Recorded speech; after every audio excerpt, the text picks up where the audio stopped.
Hi friends, ഞാൻ ഇന്ന് നിങ്ങളെ പരിചയപ്പെടുത്താൻ പോകുന്നത് നിങ്ങളുടെ എൻജിൻ എങ്ങനെ ഒരു എൻജിൻ മാറാതെ തന്നെ പവർ കൂട്ടിയെടുക്കാം എന്നുള്ളതാണ്. അതിനായി നമ്മൾ ഉപയോഗിക്കുന്ന ഒരു സിസ്റ്റമാണ് ഗിയർ ബോക്സ്. പൊതുവേ നമ്മുടെ എൻജിൻ അറിയാം 3600 RPM കറങ്ങുന്ന എൻജിൻ, അതായത് ഈ എൻജിൻ ഇതൊരു 3600 RPM കറങ്ങുന്ന എൻജിനാണ്.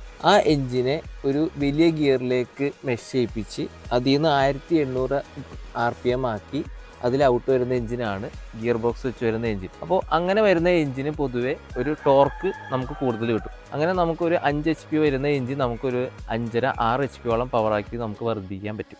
ഒരു പക്ഷേ മിക്കവർക്കും അപ്പോൾ ഒരു സംശയം ഉണ്ടാവാം, ഒരു ഗിയർ ബോക്സ് പിടിപ്പിക്കുമ്പോൾ എങ്ങനെ അതിൻ്റെ ടോർക്ക് കൂടും. ഞാൻ ഇതിൻ്റെ എൻജിനീയറിംഗ് പരമായിട്ടൊന്നും അകത്തേക്ക് പോകുന്നില്ല.